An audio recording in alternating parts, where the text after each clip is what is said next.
All right, this is game 4 of Smokes vs. Seto. Seto has started with a weak corner, as is his wont. Now has a full army of 8765s ready to go. They have both. Wait up. Are they playing the same hand? They are playing the same hand. Well, I started looking through the previous games, and I haven't done all of them with the solver yet. But this last game, so the move order on this was 3, 6, 1. And indeed, after Smokes' move in 6, Seto had 8 tying moves, 20 losses. It was a difficult position.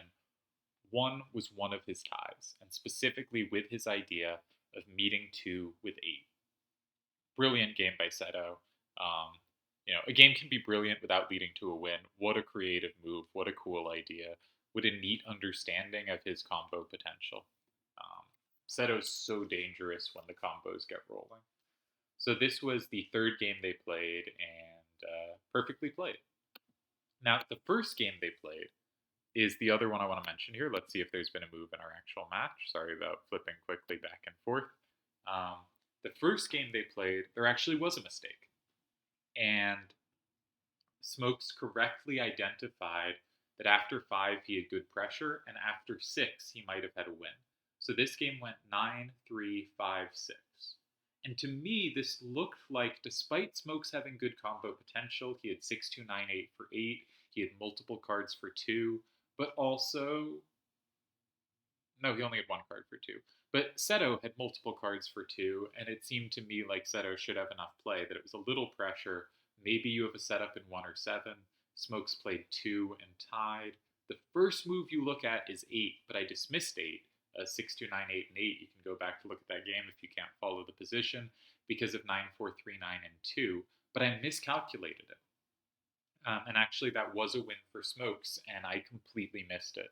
So Smokes had a shot here. As I said in the last one, I feel like the pattern of Smokes versus Seto is Smokes does create chances. In Triad Wars 14, the quarterfinals, Smokes was winning in game 1, but couldn't find the conversion, and was incredibly close to winning in game 2. I suspect would have won if he had found the best move, though it wasn't a forced win. But ended up going for something else, and then Seto found a great move, and suddenly Smokes was in trouble, and he didn't find the tie, which was also a very difficult to find tie. Really swingy game, that one. But Smokes can create chances against Seto, and he did here with his really nice move in 5, and after 6, Smokes plays 6, 2, 9, 8, and 8. Seto presumably plays 9, 4, 3, 9, and 2. And Smokes' final 2 cards are 8, 5, 6, 7, and 4, 8, not 4, 8, 9, 5. Seto has 4, 8, 9, 5. Seto has 8, 5, 6, 7. Smokes has 6, 8, 7, 5, and 8, 5, 6, 7. So in that position, Smokes starts with 8, 5, 6, 7 in 1, and 6, 8, 7, 5 sweeps the remaining cards, right? 6, 8, 7, 5, if either opposing card goes in 7, 6, 8, 7, 5 takes 5, and that card in 7, because it can take an 8 facing up. And if either of those cards goes in 4, it gets comboed, because there's an 8 facing out from 8, so a 6 down gets samed, and a 9 down gets plus walled. And so Smokes was right. He did have a win here. He did create a really good chance. As he also said, there were so many promising moves, really hard to calculate them correctly. I think 6, 2, 9, 8, and 8 is the first move you look at, but I dismissed it, right? I am clearly making mistakes, but I think it was an easy move to not realize it worked. And I don't blame Smokes at all for not winning this one. I give him a ton of credit for creating a chance with his move in 5 out of a position that did not look super promising to me. So let's get back to the game. Smokes has probably moved by now. So Seto, SirSmokes. And we have 9, 3, 4, 9, and 1, 8, 5, 6, 7, 5. I am worried that Smokes' 9, 4, 3, 4, 9 will never find a home. That the 8, 7, 6, 5s will control it too well. For instance, currently, Seto's 8, 5, 6, 7 has both squares of it covered in 9. And also, anything Smokes sets up for himself will also be set up for Seto. So I think he was playing a sort of neutral card here that kept the cards he wanted to still have in his hand. It gives up some up power, but 9349 can replicate that a bit. Okay, I'm going to pause so I can keep eating. I am eating while making these videos. When I unpause, a move will probably be played, so if you want to think more about this position, you should pause too. And we're back. We haven't seen a move yet, but we will in the next 10 seconds. And while eating, I did solver the other game, the game that Seto won, and I think I found something quite interesting. All right, Seto does move. And we will come back to this, but before I want to take a peek at the other game. After Seto's starter, 7, 7, 8, 5, and 1, 29 out of Smoke's 40 moves were already losing. This A7-7 hand is so strong on this rule set. Against me, Addy played in 5, and 30 out of my 40 moves were losing. This is an extraordinarily high rate. This is around 75% of moves are losing on the spot. Notably, average is about 30%. So this is by, simple multiplication, though I don't know if this is the right way to look at it, is over twice as scary as your average starter. Just really difficult to deal with, so easy to lose on the spot. And Smoke's move, replying in 7, the move I wanted him to make, is actually a forced loss, but Seto only has one winning move, and it is his move in 5. And Smokes played in 4, which again gives Seto only one winning move, and it is his move in 9. This hand is incredibly good on this rule set, and Seto played it brilliantly. I think there's not much more to say. Seto has shown fantastic accuracy in this matchup and really good control of stuff. And yet, despite that, despite Seto being so creative and so strong, Smokes could have won a game here. Smokes had a winning position. So this is not to say, this is to say Seto is playing this well and this precisely, finding only winning moves like that, and just having the game won on move 3, having played a devastating starter and a just incredible follow-up in 5. Now you might think, okay, you check 5, it has high combo potential. But to pick out 5 over all the other moves that could have appeal is incredibly powerful. His move in 1 in game 3 is ridiculous. Seto is playing insanely good triple triad, and it could still be 1-1. Smokes had his shot. Smokes is creating opportunity. Cool matchup either way.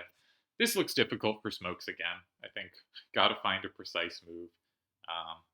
It's kind of a pain that 9-3-4-9 and 2 combos. Maybe not that much of a pain, but it's a little annoying. It's a little annoying. Now, Seto has nothing that could immediately go. I think the problem with 9-3-4-9 and 2 is Seto maybe plays 6-8-7-5 and 9. You have to be really careful about that. He has the combo both ways. One way with the second card as well. I think that's scary. It might hold, but you really have to calculate. 9-3-4-9 and 7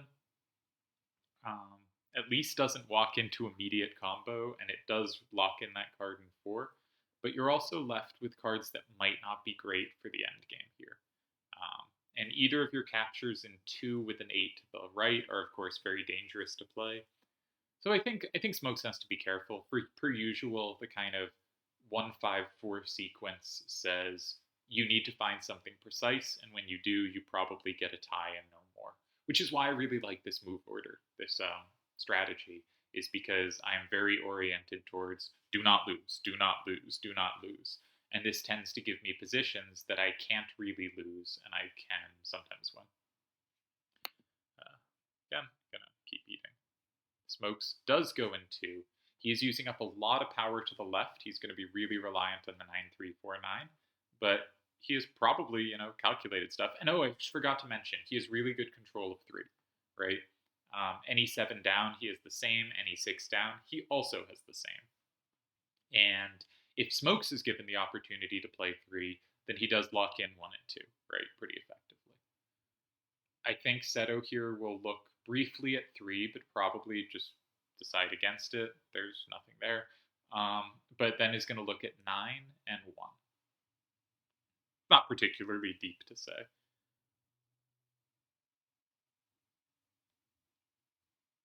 One, maybe Smokes' 9349 can really shine. It's kind of hard for Seto to lose there. 6, 8, 7, 5, and 7. I might have said 1, I meant 7.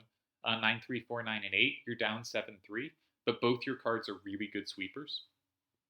And so it's actually Smokes that has to be really careful because you're going to capture something and have a good sweeper remaining.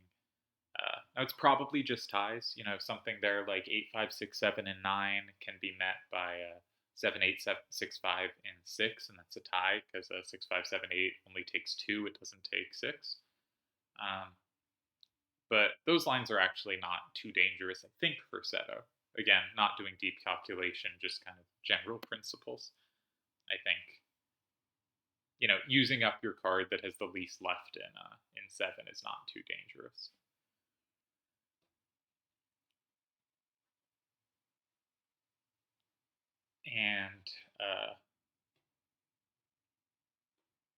And if you start in 9, it's complicated. Probably doesn't do enough. I would guess this game's headed towards a tie. What terrible analysis I give. Of course Seto plays in 9. Of course he goes for mass combo potential. What else did we ever expect him to do, right? Why would he ever not do that? Now, here, I don't think it's so scary. If you play in... Maybe it is scary. Ignore me. Let me think for a sec. My instinct was just play in 3, right? Just play 6, 7, 8, 6, 8, 7, 5, and 3. It's fine. Because either card he puts in 6, he goes up 6, 4, but then if he has 8, 5, 6, 7 left, you play 7, 8, 6, 5, and 8, and if he has 6, 5, 7, 8 left, you play 9, 3, 4, 9, and 8. But it is not so clean, because the problem is, you go 3, and Seto goes 7. You go 3 and Seto goes 7, and you cannot play anywhere without flipping 5, and again, 5 is the pivot. Oh. Sorry I won't shut up about pivots, but when watching Seto, it's clearly not a bad way to understand the matchup.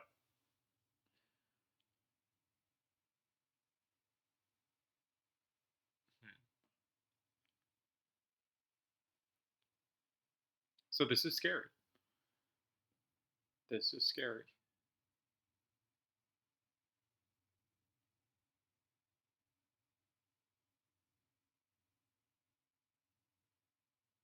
Maybe 9349 in...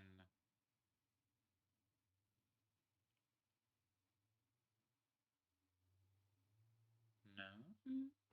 9349 and 7. What happens?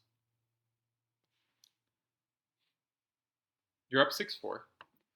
He can combo you with 8, 5, 6, 7, and 8.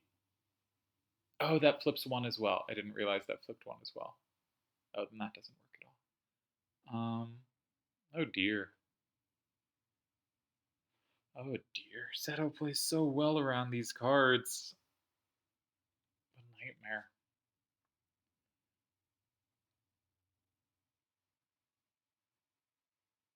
Okay, what about 6, 8, 7, 5, and 8? You go up 6-4. If they don't combo you in... I said 6, 8, 7, 5, and 8.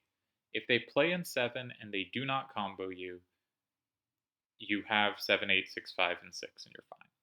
If they do combo you, they're up 6-4, but you double capture back in 6, and you're fine. If they go in 6, you didn't flip 5. So all you have to do... Well, depending on where they go. 6 is not scary. If they go 3, you can combo them. You're fine. I think that's the tie. I think gotta play 6, 8, 7, 5, and 8. I'm going to start bringing up the solver out of curiosity, but I won't check until a move is played. The hands are the same, so once I input 1, I'll be quicker to put in both because they're playing the same cards. So blue hand, red hand. game. Someday I'll put up a video where you can just see what my screen looks like the whole screen when I'm running this. 9, 3, 4, 9, and 1. 8, 7, 6, 5, and 5.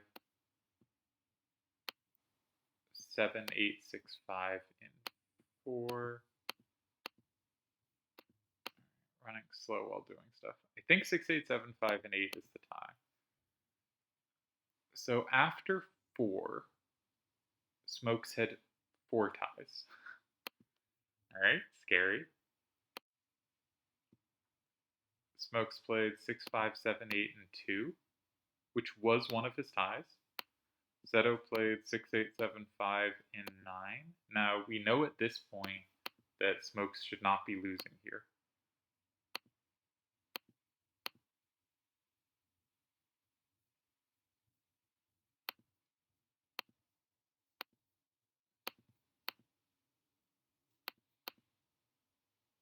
Oh, he ran out of time. He had picked up 7, 8, 6, 5. Where does that go? Oh, that could go in 6, actually. I didn't consider 6. What happens if that goes in 6? Sorry, I should flip you over.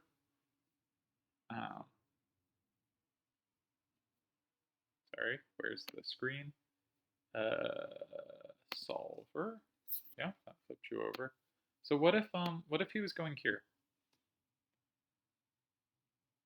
Because that gets rid of the combos, and there's nothing that good in 3.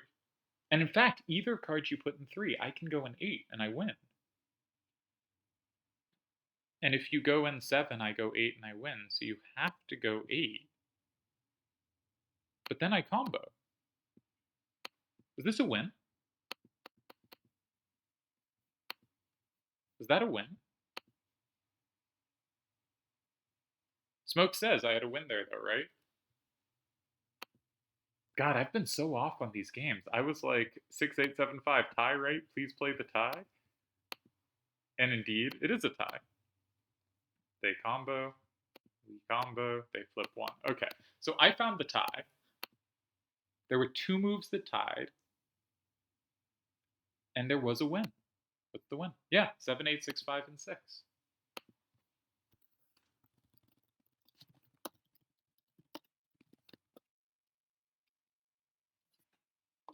I shouldn't. I have a. Oh, I should pause while I eat. 1 sec, so you don't hear me munch. How do I do that? There we go. Okay, we're currently at that chaotic state. I have said nothing. I have not said like the evaluation or anything in the chat. Smoke said he had a win there though, right? And I have not replied. And then he said, "But time like a silly." I said, "Where were you going to play?" That's all I said. Just yeah. I don't know what's happening. I don't know whether they're continuing. There was a win on board for Smokes. I kind of wish I hadn't brought up the solver because I wish I didn't know. But if Smokes plays 7, 8, 6, 5, and 6, that is a win here. I should put into the database 7, 8, 6, 5, 4, 6, 5, 7, 8, 2, 6, 8, 7, 5, 9. Seto's incredibly combinative style, both clearly showing how brilliant and effective it can be, but also showing some dangers here. Wait, what happened? Oh, I get what happened. If I minimize that, you get confused. Okay, so we'll flip you back to the normal screen. And I have no idea what's going on. I don't know whether they're going to replay or move on to the next one or what.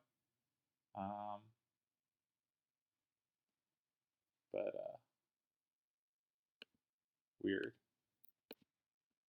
We haven't really had timeout losses in the modern era. People have just kind of continued from there. But usually the person timing out has not been the person who was ahead in the position. So it is a weird case. I don't know what's going to happen here. Maybe I should end the video. I will say, I think this has been a really cool matchup. I think Seto plays such a fascinating style. And Smokes has now achieved 2 winning positions. And I've sort of felt like Seto's the better player playing better, and I think there's a case for that. But Smokes has achieved more winning positions over the matchup so far, 2-1. Just Seto's one was obtained early, and he never let go. He played phenomenally that game, found only moves at every opportunity to win it, and only moves that were far from like the obvious moves in the obvious squares. So I think Seto's win is really interesting. And I also think the tie, the only game where neither of them was lost in game 3, where after cards in 3 and 6, Seto played 1, that was so cool. So I have no idea what's happening. Maybe that means I should pause and come back when I do, but I think there's nice of having a moment of chaos in the video where no one knows what's going on. What we know, Smokes timed. Smokes was winning. Smokes believes he was winning, though we don't know if it was for the reason. But Smokes had picked up the correct card, and there's not really anywhere else to put it. Therefore, I think if Smokes had played that move, he would have won.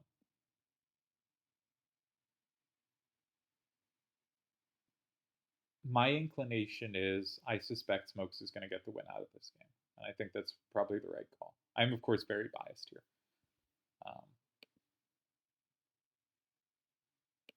But massive credit to, like, this matchup's so interesting because I keep going back to Triad Wars 14, but I think it's such an interesting thing. Smokes creates chances against Seto.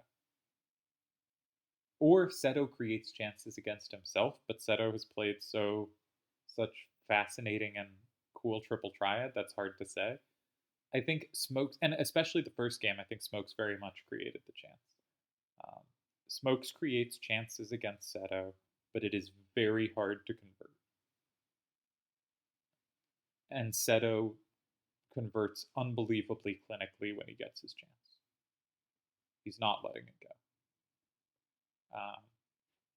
And so I think a lot of matchups, you know, Seto just beats someone, right? But I don't think that's the case here. I think Smokes creates chances, and Seto creates chances. And Seto converts his chances, and we haven't yet seen Smokes convert any of his. But that doesn't mean he can't. That doesn't mean he won't. And I still don't know what's going on here. But trying to be fully transparent here. They are playing a new game.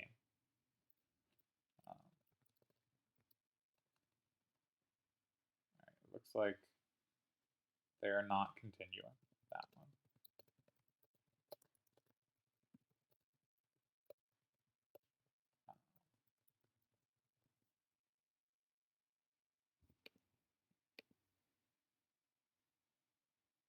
Okay, he said his internet crashed and he tried to switch to phone but didn't work out too well.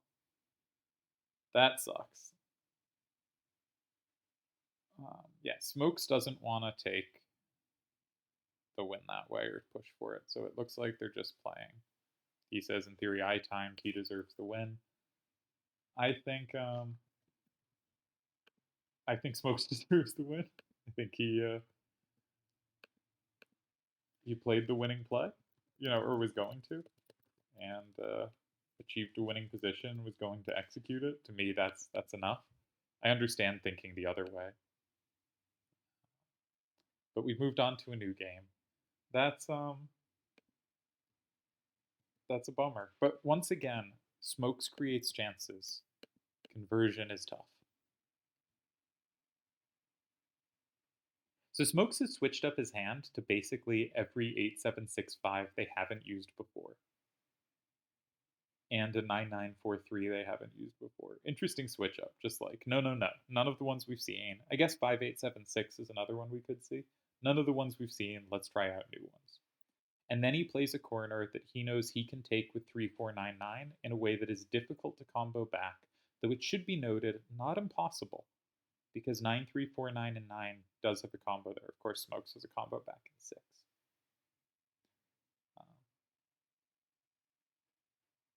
really interesting matchups here, I think. Yeah, I don't know what to say here. Gonna pause for a sec while I move the computer so you don't get a loud noise. If I was Smokes, I would have pushed to win that game.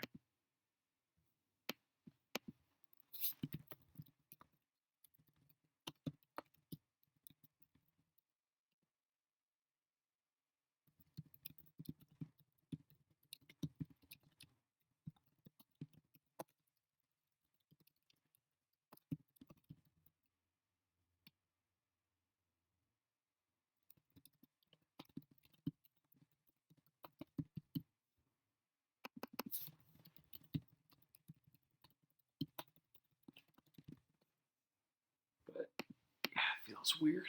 Okay, so how does Seto attack this card? Well, Seto does not have an 8 down. Good counter hand, clearly. Um, he has multiple captures from the right, but any of those Smokes can pretty comfortably lock in. So Smokes kind of threatens to go an 8, but fundamentally he's creating something difficult to take. And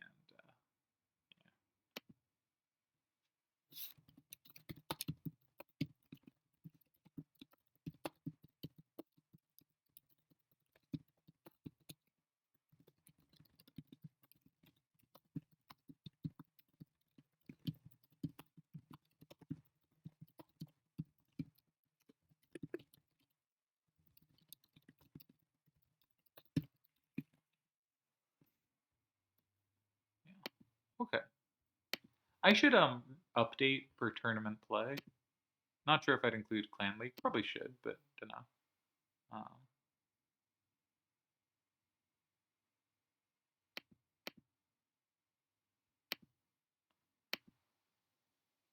right, now Seto's gonna time out.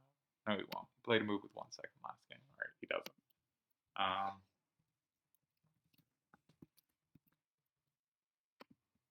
But all right, at this point, Smoke says he doesn't remember what he was going to play. So I'm not actually 100% sure he would have picked up the winning move, though his reasoning was, I know he didn't have the take from 8, which gave me the advantage. Obviously, he wasn't going to go in 8. That card only made sense in 6. So if we assume Smokes is a competent player, um, you know, that move in 7 is losing. That move in 3. That was actually a tie. So maybe he was going to play a tie. There was a tie there to play with that card. So, but he did say he thinks it was a win, and you don't play in 3 there and think you're winning, right? You play 6. This is like the there's a I know I've talked about the cheating scandal in chess, but there's a cheating scandal in poker where basically a player played a hand unimaginably badly, but the other person was semi bluffing and happened to have, but most of their semi bluff range they lost to anyway. Like it was like they had to have exactly this semi bluff, and you don't in poker. I know like in TV you do, but like or like in movies, but like in poker you put people on ranges, not on specific hands. And any semi bluffing range, even if she thinks he's completely full of shit, which she did say she thought, beats her hand. Her hand is the worst. She also, except that it happens to sometimes beat his semi bluff if the river blanks. And they went all in before the river, so he still had at least 50% equity. But she also said, I thought you had ace high, which was a hand that had her crushed.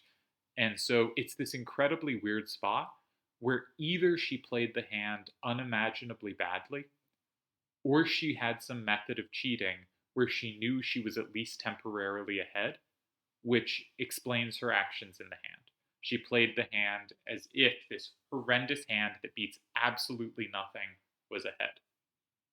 Now, I think the easy assumption is I think one thing to say is this is not really relevant, but I'm interested in it, so I'm going to keep talking about it. My point is like people have tried to deduce what could she have meant, what could she have possibly thought, and this is the only path that makes sense. And I'm saying 7, 8, 6, 5, and 6 was the only move that makes sense with what Smoke said. But also, people just say things that are messy and contradictory, even like hyper rational types, which most of us are not. And honestly, the people that are really obsessed with being hyper rational tend to be very irrational, I've noticed. Um, so, yeah, what was I talking about? The cheating scandal. Yeah, let's keep talking about the cheating scandal. Um, Yeah. So I think if you could show cheating without having physically shown cheating and just from a single hand, this would be almost the optimal hand to show it.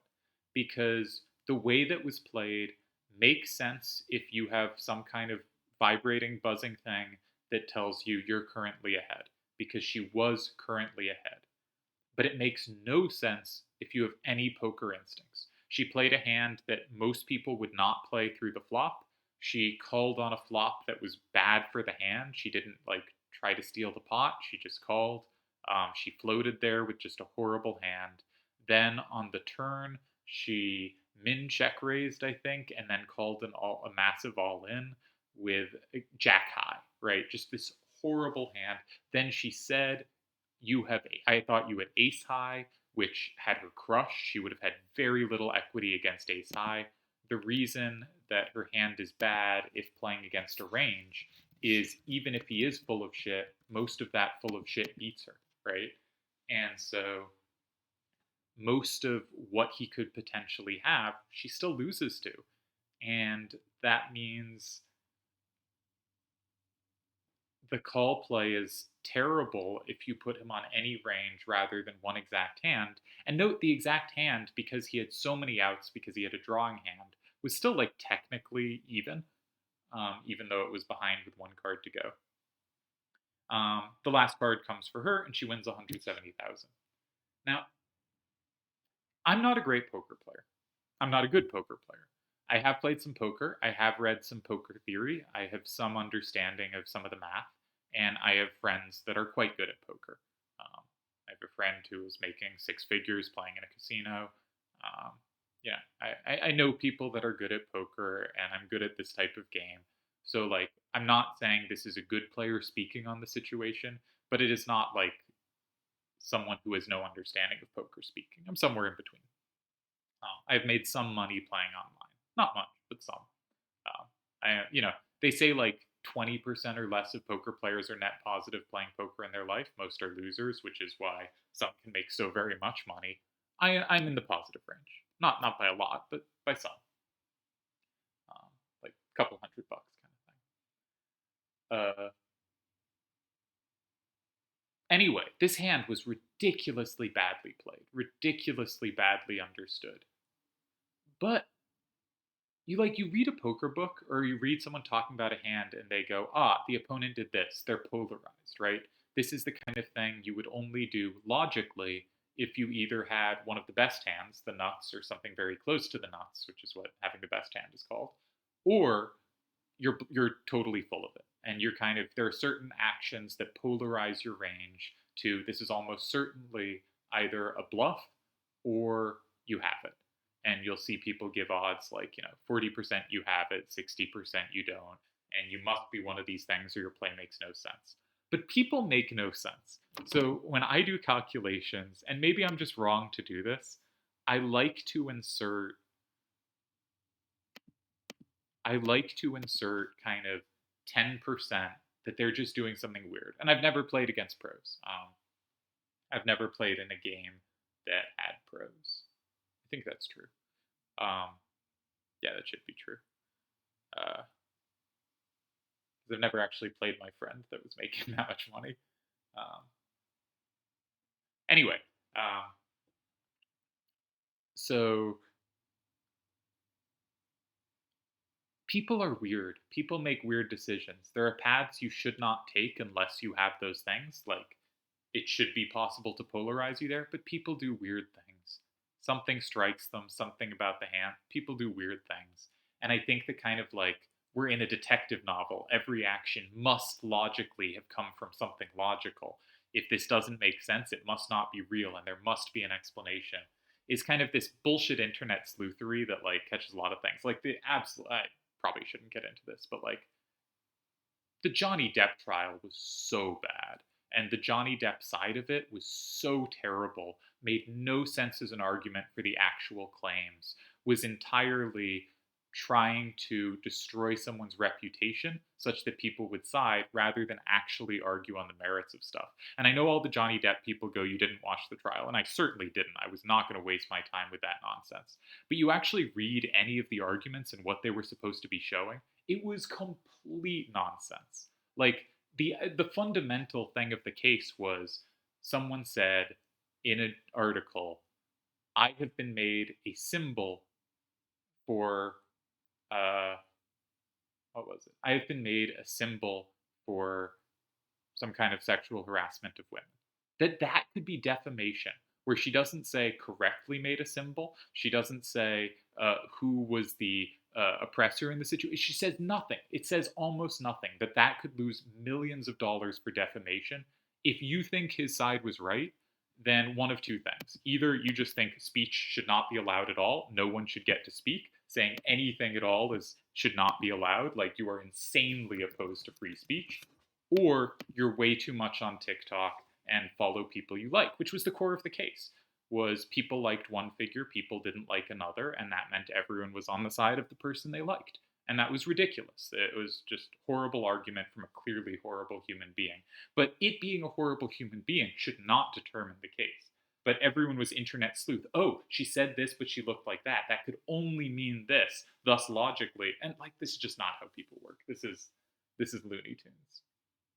So okay, people do weird things.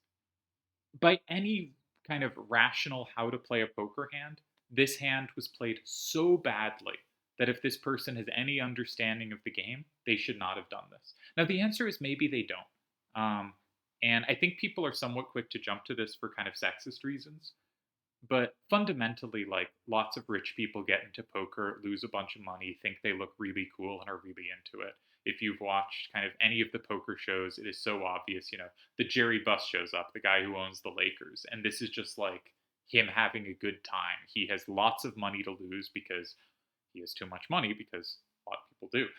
Too many people do. More than 0 people have $1 billion, which is absurd.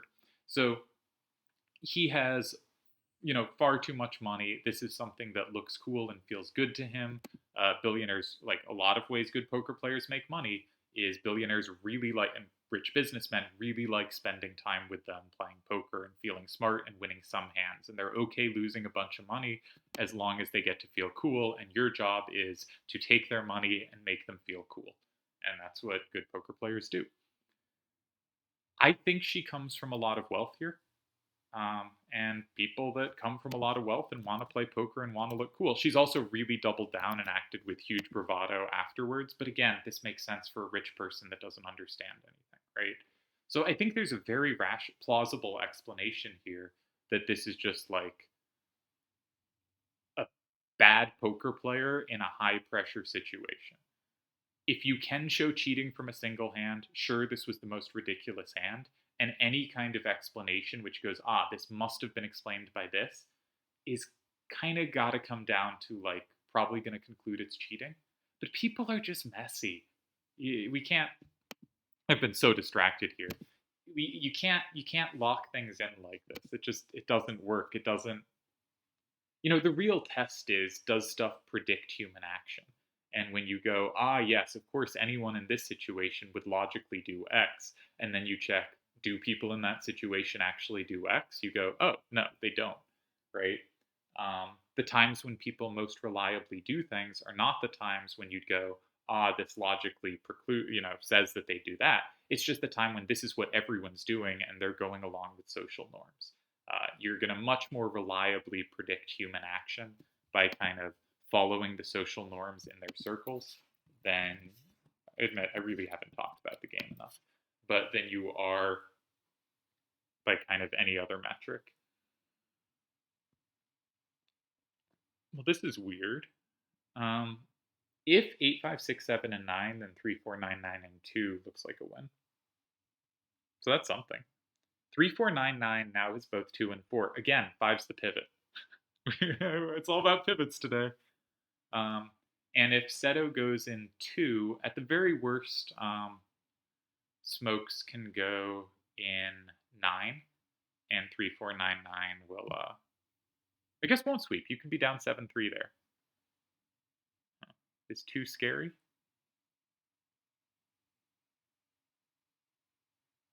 Now I think Smokes is in trouble.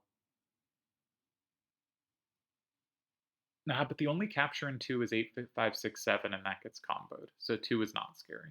Okay, so Smokes is probably okay. And we'll soon learn what will happen. But yeah, finishing my point, people are messy. Like, this play was not remotely consistent with any kind of poker theory or understanding I think anyone has that's any good. And I'm not saying that because I don't understand it. Clearly, there are much better players than me commenting on this. They don't understand it either, and that gives a whole range of ways to not think this makes any sense. But people do things that don't make sense. People make ridiculous calls, especially on TV when televised, especially in like high stakes situations they're not used to. She's just jumped hugely in her stakes level. People do weird things. It happens. He does capture. All right, so Smokes is going to play in 7 and he wins. I mean, sorry, in 9 and he wins. Because 3499 has...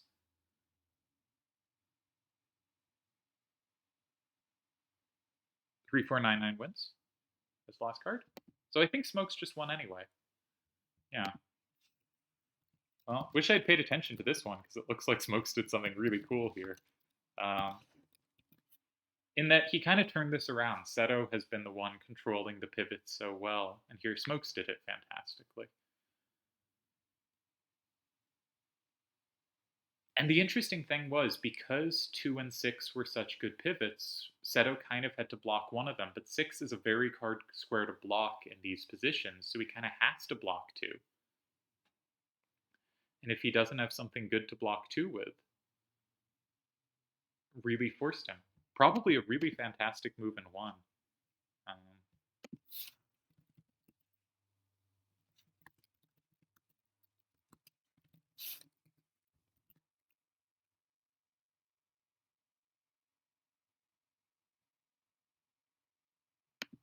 I think we may have just seen a pretty spectacular win that I spent the whole time talking about, like the fucking Johnny Depp trial. Such garbage. If you're on the wrong side of that one, be better. Come on.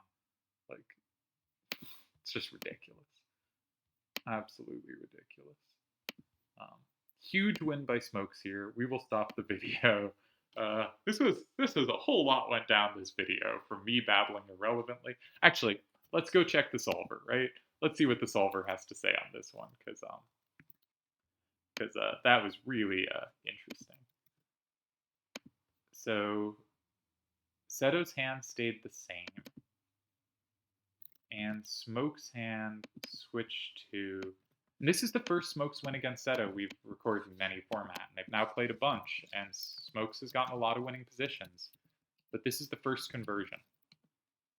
And he did it by being master of the pivot.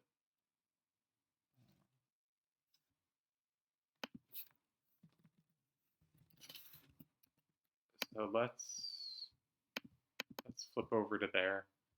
Then I got to respond to messages and stuff. That's the wrong thing. Nope, you were not supposed to see me shirtless there. Sorry about that. Click the wrong thing. Oops. Wish I could edit. I am... Oh, well, what you gonna do? I'm a hairy guy. All right, so we started with 6, 7, 8, 6, 7, blah, blah, blah, there. Are you on the right thing? You should be on the right thing. Oh no, I've set it to go twice. 1 sec.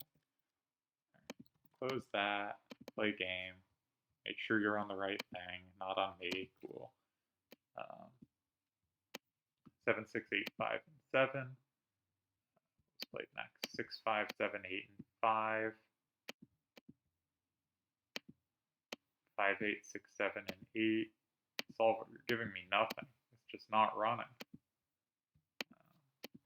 9, 3, 4, 9, and 4.